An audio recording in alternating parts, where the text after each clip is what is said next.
राय बहादुर देवी चंद की कामयाबी व सरवत का राज महज ये था कि वो हकाम परस्त थे। उसके सिवाय उनमें और कोई वस्फ ना थी। कमिश्नर, डेप्टी जज, सुपरिटेंडेंट पुलिस, इंजीनियर जो कोई आता उससे 4 दिन में वाकफियत बना लेते और ये वाकफियत चंद दिनों में ही बेतकल्लुफी की हद तक जा पहुंचती। वो जात के बने थे।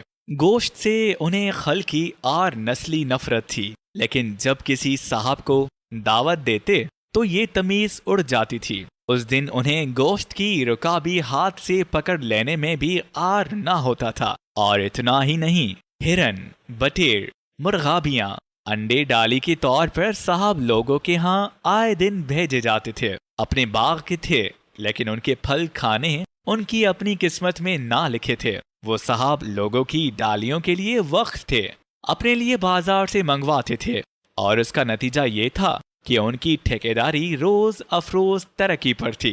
वो कुछ काम ना करते थे, ठेकेदारी के काम की देखभाल भी ना करते थे। वो उसे अपनी शान से गिरा हुआ समझते थे, मगर उसके बावजूद उनकी आमदनी हजारों तक पहुंचती थी। कोठी में रहते थे, मोटरों पर चढ़ते थे, बड़ी शान से गुजरान होती थी। बाजार से निकल जाते तो लोग झुक झुक कर सलामें करते थे। राय बहादुर ये देखते तो फूले ना समाते थे। मुस्कुराहट हंसी की सूरत अख्तियार कर लेती, मगर वो उसे अंदर ही अंदर पी जाते थे। जमाने ने पहलू बदला, हालात ने कई शक्ल अख्तियार की। बाजारों में महात्मा गांधी की जय के नारे बुलंद होने लगे, घरों में औरतें खदर पहनने लगे। गवर्नमेंट ने पकड़ धकड़ शुरू की, लेकिन लोगों पर उसका उल्टा असर पड़ा। जोश और भी ज्यादा हो गया। जिस तरह नीम का दरख्त छांटने से और भी बढ़ जाता है, उसी तरह गवर्नमेंट की सख्ती की पॉलिसी ने लोगों के जोश सरगर्मी में इजाफा कर दिया। छोटे छोटे बच्चे भी बाजार में निकलते तो कौमी गीत गाते हुए राय बहादुर देवी चंद देखते तो जल बनकर कोयला हो जाते। उनको इस लहर में अपनी इमारत व सरवत की तबाही दिखाई देती। उसका आगाज भी हो चुका था। लोग उनको अब सलामें ना करते थे, देखते तो नफरत से मुंह फेर लेते, गोया उन्होंने कोई गुनाह किया हो।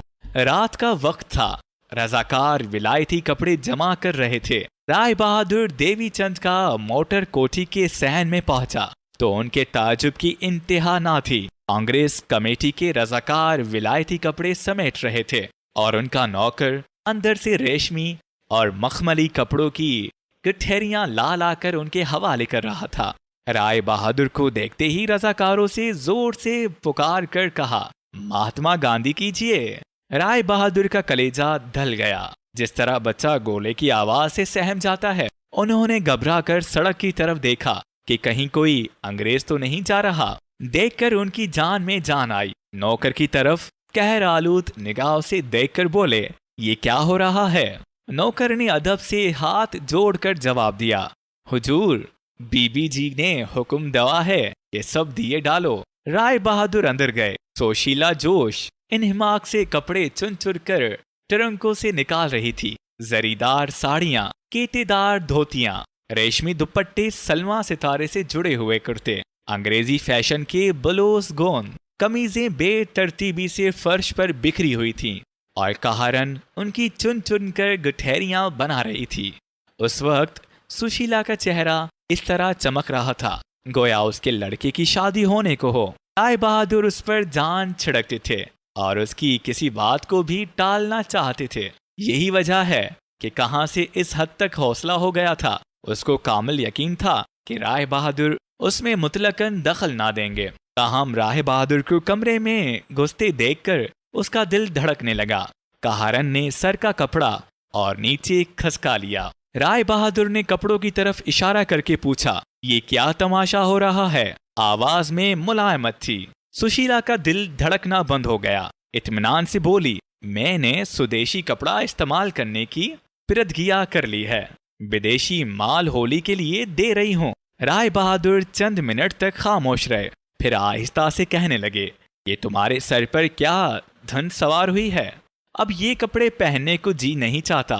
सारा मुल्क उनके खिलाफ है। हम अकेले क्या कर सकते हैं? लोग तो पागल हो रहे हैं। तो हमें भी भाइयों के साथ शरीक होना चाहिए। लेकिन इस कदर नुकसान कैसा? ये जो कपड़े चुन चुन कर निकाल रही हो, इन सब पर रुपए खर्च हुए हैं या मुफ्त आए थे? सुशीला ने देखा कि वो मौका आ गया है। जिसका ख्याल था वो उसके लिए पहले से ही तैयार थी। संभल कर बोली, जब मैंने ये फैसला कर लिया कि ये कपड़े ना पहनूंगी, तो उनका होना या ना होना बराबर है। नुकसान तो जब है जब नए खरीदार को जलाऊं। उनकी कीमत तो दी जा चुकी है, 1000 हमसे वापस ले लेगा। राय बहादुर लाजवाब हो गए। वो इन आदमियों में से थे जिनको लोग जन मुरीद कहते हैं, लेकिन वो बीवी को कुछ ना कह सकते थे। ये बात ना थी, वो कभी कभी उससे खफा भी हो जाया करते थे। इससे सुशीला के प्राण खुश्क हो जाते थे। लेकिन ये खफगी बहुत आर्जी साबित होती थी। घंटे 2 घंटे के बाद ही सुलह सफाई हो जाया करती थी। वो शर्मिंदा होकर बोले, अच्छा आइंदा विलायती कपड़ा ना खरीदो, लेकिन जो खरीदे हुए हैं उनको जलाने से क्या हासिल? लड़की के ब्याह में दे देंगे। मैं तो ये बात कभी ना होने दूंगी। अब तो लड़की के ब्याह में भी खदर ही चलेगा। मर्दों का कायदा है, जब लाजवाब हो जाते हैं तो नसीहतों पर उतर आते हैं। राय बहादुर ने भी यही रास्ता अख्तियार किया। संजीदगी से नासिहाना अंदाज में बोले, मैंने तुम्हें आज तक कामिल आजादी दे रखी है, लेकिन मैं ये तुम्हें कह देता हूँ कि तुमको हर एक काम सोच समझकर करना चाहिए। कहारन बाहर चली गई। सुशीला ने नजदीक आकर शौहर का हाथ थाम लिया और उन्हें एक ट्रंक पर बिठाकर बोली, आप मुझे बतला दें कि ये मेरी गलती है, फिर मैं इस तरफ भूल कर भी रुख ना करूंगी। इतने में बाहर से वॉलंटियरों ने चिल्लाकर कहा, महाराज जल्दी कीजिए, हमें देर हो रही है। राय बहादुर के कपड़े भी चाहिए।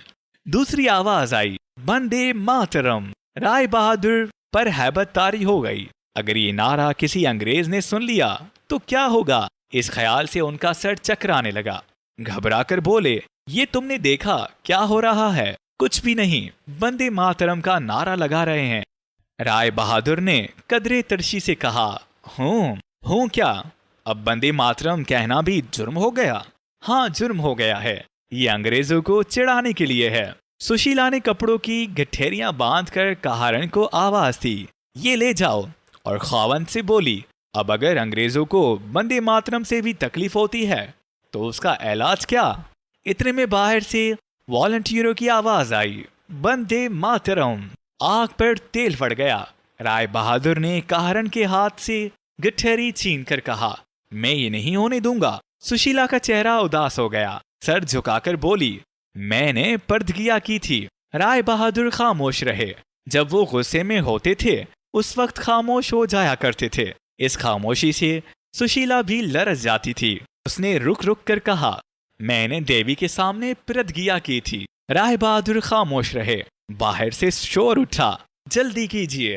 राय बहादुर की कुव्वते बर्दाश्त जाती रही। खोंटी से हंटर उतार कर बोले, मैं इन पाजियों को दुरुस्त कर दूंगा। सुशीला ने खावंद का हाथ पकड़ लिया, मैं उनको रुखसत कराए देती हूँ, आप ये ना करें। राय बहादुर ने हाथ छुड़ाकर जवाब दिया, ये मेरी कोठी में आए क्यों हैं? इसमें बड़ी बदनामी होगी। मुझे उसकी चंदा परवाह नहीं। राय बहादुर बाहर चले गए। उनके हाथ में हंटर देखकर वॉलंटियरों ने जोर से कहा, वंदे मातरम। सड़क पर एक अंग्रेज जा रहा था। राय बहादुर का गुस्सा और भी तेज हो गया। जिस तरह शराब में धतूरे के बीज मिल जाने से नशे में इजाफा हो जाता है, उन्होंने दीवाना वार हंटर बरसाना शुरू किया। वॉलंटियर देर तक मार खाते रहे। उनकी कुव्वते बर्दाश्त देखकर राय बहादुर का गुस्सा ताजुब में तब्दील हो गया। उनके हाथ थक गए, लेकिन वॉलंटियरों के चेहरे पर मलाल न था। इतने में बरामदे की तारीकी से सिसकी भरने की आवाज आई। राय बहादुर का हाथ रुक गया। वॉलंटियरों ने चिल्लाकर कहा, वंदे मातरम, महात्मा गांधी की जय। इन आवाजों में बाज ऐसी आवाजें भी शामिल थीं जो रो रही थीं। सुशीला के दिल पर कटारे चल गईं। वो अब ना रह सकी। रोती हुई आगे बढ़ी और राय बहादुर का हाथ पकड़कर बोली, क्या कर रहे हो? कुछ ख्याल भी है या नहीं? राय बहादुर ने हाथ रोक लिया। रात को सुशीला ने ख्वाब देखा कि वो देवी की मूरत के सामने खड़ी पूजा कर रही है, लेकिन गीत तुलसी का गा रही है। ख्वाब में ऐसी बेताल्लुक बातें अक्सर देखी जाती हैं। यकायक देवी के होंठ कांपते हुए मालूम हुए। सुशीला का दिल धड़कने लगा। देवी ने कहा, सुशीला। सुशीला गर्दन झुकाकर बोली, माता पीछे हट जा, तू मेरी पूजा की हकदार नहीं। मैंने क्या कसूर किया है माता? तूने पिरदगिया भंग की है, तेरा भला ना होगा। सुशीला को ऐसा मालूम हुआ जैसा किसी ने सीसा गर्म करके कानों में डाल दिया। शाम का वाकया ताजा हो गया।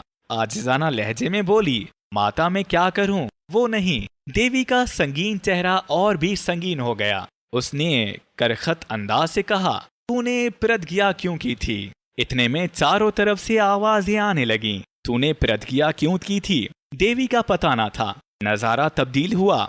आसमान पर बादल कड़क रहे थे। जमीन पर पराशोभ नदियां दौड़ रही थी। सुशीला बमा शोहर के एक तख्ते पर बही चली जा रही थी। माअन खौफनाक लहरों के अंदर से एक मगरमच्छ बरामद हुआ। उसकी शक्ल एक वॉलंटियर से मिलती जुलती थी। सुशीला ने खावंद को इशारे से मुतम्बा किया, मगर पता नहीं राय बहादुर को हंटर कहाँ से मिल गया। उन्होंने मगरमच्छ पर पूरे जोर से हमला किया, लेकिन मगरमच्छ ने हंटर की परवाह ना की और राय बहादुर की टांग पकड़कर उनको समंदर में घसीट लिया। सुशीला की जैसे जान निकल गई। वो उनको बचाने के लिए समंदर में कूद पड़ी। उसका जिस्म कांपा। उसने जदोजहद की और जोर से चीख मारी। इस चीख से उसकी आंख खुल गई। राय बहादुर सो रहे थे। चीख की आवाज सुनकर जाग पड़े और सुशीला के पास आकर बोले, सुशीला क्यों? सुशीला का जिस्म पसीने में शराबोर था। दिल जोर जोर से धड़क रहा था। सहमी हुई बोली, बड़ा खौफनाक ख्वाब देखा है, अभी तक तबीयत बेकरार है। राय बहादुर ने कहा, ख्वाबों का ज्यादा ख्याल नहीं किया करते, मगर मेरा दिल सहम गया है। सुशीला उदास रहने लगी। वो बहुत कोशिश करती थी कि किसी तरह ख्वाब भूल जाए, लेकिन कामयाबी ना होती थी। उसकी सेहत दिन ब दिन गिरती गई। राय बहादुर ये देखते थे और कहते थे। वो उसका दिल बहलाने का कोई दकीकाए फरोगज़ाश्त ना करते थे, लेकिन सुशीला पर कोई असर ना होता था। वो उसे बागीचे में ले जाते, सैर कराते, सिनेमा दिखाते, लेकिन सुशीला का मुरझाया हुआ कमल ना खिलता था। वो खुद खदर पहनती थी, मगर ये ख्याल कि मैंने प्रतिज्ञा पूरी नहीं की उसका खून खुश्क कर रहा था। यकायक बैठे बैठे उसके कानों में वही अल्फाज गूंज जाते, तूने प्रतिज्ञा भंग की है, तेरा भला ना होगा। सुशीला को अपनी पेशानी पर मौत की सर्द उंगलियों का एहसास होता और वो कांप कर रह जाती। राय बहादुर उससे पूछते, सुशीला तू उदास क्यों रहती है? सुशीला उनके चेहरे की तरफ देखती और आंखें नीची करके खामोश हो जाती। कमल में पानी के कतरे नमूदार हो जाते। राय बहादुर बेताबी से कहते, मेरी सुशीला मुझसे कहे तुझे क्या फिक्र है? सुशीला उनके सीने में सर छुपा लेती और सिसक कर रोना शुरू कर देती। वो चाहती थी कि तमाम वाकया ख्वावंद के रूबरू कह दे, लेकिन जब कहना चाहती उस वक्त कोई ताकत, कोई ख्याल, कोई खौफ उसके होंठों को बंद कर देता। इस तरह एक माह के करीब गुजर गया। सुशीला बीमार रहने लगी। राय बहादुर को अंदेशा हुआ। वो चाहते थे कि अगर फिर सुशीला विलायती कपड़ों का सवाल छेड़े तो वो ऐतराज ना करें। वो खुद भी उस सवाल को छेड़ने को तैयार थे, लेकिन उनकी हिम्मत ना पड़ी थी। इस बाब में वो अपने आप को कसूरवार समझने लगे थे। सुशीला को खदर के लिबास में देखकर उन पर घड़ों पानी फिर जाता था। जिस कमरे में कपड़ों के ट्रंक थे उसमें जाते हुए राय बहादुर को डर मालूम होता था, जैसे वहां सांप बैठे हुए हों। वो चाहते थे कि खुद भी खदर पहनना शुरू कर दें, लेकिन पेशकदमी करते हुए डरते थे। उसके लिए उन्हें बीवी की रहनुमाई की, इसरार की और जिद की जरूरत थी। लेकिन सुशीला, अब वो सुशीला ना रही थी। उसके इसरार के लिए राय बहादुर तरस गए। आखिर एक दिन उससे बोले, गंगा जी चलोगी? सुशीला के चेहरे पर इश्तियाक के आसार नमूदार हुए, लेकिन ठीक इसी तरह जिस तरह करीबुल मर्ग आदमी को किसी अजीज की आमद पर खुशी होती है। आहिस्ता से बोली, हाँ चलूंगी। राय बहादुर का ख्याल था कि वहां चलकर सुशीला का दिल बहल जाएगा, लेकिन ऐसा ना हुआ। सुशीला की हालत में कोई फर्क वाकई नहीं हुआ, अलबत्ता चिड़चिड़ापन पैदा हो गया। राय बहादुर नाकाम वापस हुए। इस वापसी के साथ ही सुशीला पर हेसेटीरिया ने हमला कर दिया। राय बहादुर पर मुसीबत टूट पड़ी। अव्वल उसका दौरा दूसरे तीसरे दिन होता था, लेकिन चंद दिन के बाद दिन में 3-3, 4-4 दफा होने लगा। राय बहादुर की जान अजाब में आ गई। सारा दिन डॉक्टरों को लिए कमरे में घुसे रहते। रोज अद्वियात तब्दील होती, लेकिन मर्ज में कोई अफाका ना होता। अलबत्ता इजाफा जरूर होता। यहाँ तक कि डॉक्टर नाउम्मीद हो गए। एक दिन सुशीला ने कहा, आप मेरा इलाज बंद क्यों नहीं करवा देते? राय बहादुर की आंखों में आंसू आ गए। भराई हुई आवाज में बोले, क्यों? मेरा बचना नामुमकिन है? फजूल बातें ना करो, ऐसा ख्याल भी नुकसान पहुंचाने का मौजिब हो सकता है। उस वक्त उनका दिल टुकड़े टुकड़े हो रहा था। सुशीला बोली, आप छुपाते क्यों हैं? मैं अब जान भर ना हो सकूंगी। कौन कहता है ये डॉक्टरों की राय है। राय बहादुर ज्यादा ना सुन सके। बच्चों की मानंद सिसकियां भर भर कर रोने लगे और रुक रुक कर बोले, तुम अब राजी हो जाओ, जो कहोगी वही करूंगा। सुशीला पर फिर बेहोशी का दौरा हुआ। राय बहादुर गरम दूध का चमचा मुंह में अंडेल कर कहा, सुशीला। उन्होंने सुशीला के मुआलजा में दिन रात एक कर दिया। जिस तरह नेक दिल बावफा हिंदू औरतें अपने शोहरों की बीमारी में खिदमत करती हैं, उससे ज्यादा मोहब्बत और तंदीर से राय बहादुर ने सुशीला की तीमारदारी की, लेकिन उसकी बीमारी में अफाका ना हुआ और वो हर रोज मौत के नजदीक पहुंचती गई, मगर उससे वो मुतमैन सी हो गई। ख्वाब का आखिरी हिस्सा उसके लिए तस्कीन दे था। वो शोहर को बचाने के लिए समंदर में कूद पड़ी थी। आखिर 20 सितंबर 1921 को दोपहर के वक्त सुशीला ऐन आलम शबाब में जान बहक हुई। आसमान का एक तारा टूट गया। उस वक्त उसका ज़मीर मुतमैन था।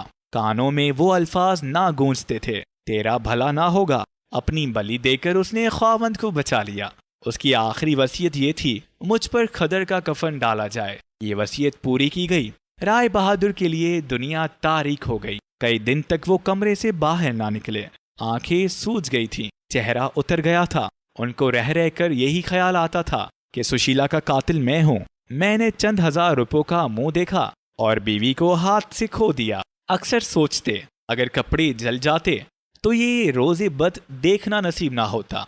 ऐसी बावफा बीवी चिराग लेकर ढूंढने से भी ना मिल सकेगी। लोग अफसोस करने आते तो जवाब देते, उसका कातिल मैं हूँ, वो मेरे लिए मरी है। दोपहर का वक्त था। राय बहादुर बीवी का क्रियाक्रम करवाने में मशगूल थे। उनकी आंखों से छमाछम आंसू गिर रहे थे। सोचते क्या, अब फिर उसकी शक्ल दिखाई ना देगी। वो हंसमुख चेहरा, वो हिरन के बच्चे की सी आंखें शक्ल दिखाई ना देगी। वो हंसमुख चेहरा, वो हिरन के बच्चे की सी आंखें, वो अल्हड़पन, वो नाज, वो जिद्दें, वो भोलापन, क्या सबका खात्मा हो गया? यकायक ऐसा मालूम होता गोया वो बरामदे में खड़ी बुला रही है। राय बहादुर के कलेजे में छुरियां गड़ जाती। उनका दिल खून के आंसू रोने लगता। क्रियाक्रम खत्म हो गया। राय बहादुर ने पूछा, अब कुछ काम बाकी तो नहीं रह गया? आचार्य ने जवाब दिया, नहीं। यकायक देवीचंद खड़े हो गए और बोले, नहीं, एक काम अभी बाकी है। आचार्य ने हैरत से पूछा, कौन सा? जरा ठहर जाओ। राय बहादुर ने जाकर कपड़ों वाला कमरा खोला। चारों तरफ हसरत बरस रही थी, मगर राय बहादुर ने उस तरफ ख्याल ना किया। उन्होंने जल्दी जल्दी ट्रंक खोले। मान उनका कलेजा कांपने लगा। ट्रंकों में कपड़ों की गठेरियां बंधी हुई थीं। कौन कह सकता था कि उनको बांधने वाले हसीन हाथ इतनी जल्दी आग के शोलों की नजर हो जाएंगे। राय बहादुर के दिल में हलचल मच गई। आंखों से आंसू बहने लगे, जैसे किसी ने चश्मा का बांध खोल दिया हो। और रोते हुए गठरियों को उठा उठा कर सहन में ले आए। लोगों में सरगोशियां होने लगीं। आचार्य ने पूछा, इनको क्या किया जाए? इनकी होली मनाई जाएगी। ये मरहुमा की सबसे बड़ी ख्वाहिश थी। लोगों की आंखें खुली रह गईं। उनको ऐसा मालूम हुआ जैसे कोई अनहोनी बात सुन ली हो। उनको राय बहादुर से इसकी तवक्को ना थी, मगर राय बहादुर बार बार कह रहे थे, इनकी होली मनाई जाएगी। ये मरहुमा की सबसे बड़ी ख्वाहिश थी। इतने में नौकर सामने आया। वो भी आबदीदा हो रहा था। सुशीला उससे बहुत मेहरबानी का सलूक किया करती थी। उसे याद कर करके उसकी आंखों से आंसू जारी थे। राय बहादुर ने कहा, जाओ घर से एक एक विलायती कपड़ा चुन लाओ। मेरा कपड़ा भी कोई ना रहे, मैं सबको जलाकर खाक सिया कर दूंगा। लोगों ने सुना तो उन पर जादू हो गया। उन्होंने चिल्लाकर कहा, वंदे मातरम। सड़क पर से एक अंग्रेज जा रहा था। वो उस हुजूम को देखकर और नारे को सुनकर खड़ा हो गया, मगर राय बहादुर ने जरा परवाह न की। सुशीला की मौत ने उसको बेखौफ बना दिया था। शाम का वक्त था। देवी आश्रम में कपड़ों की होली मनाई गई।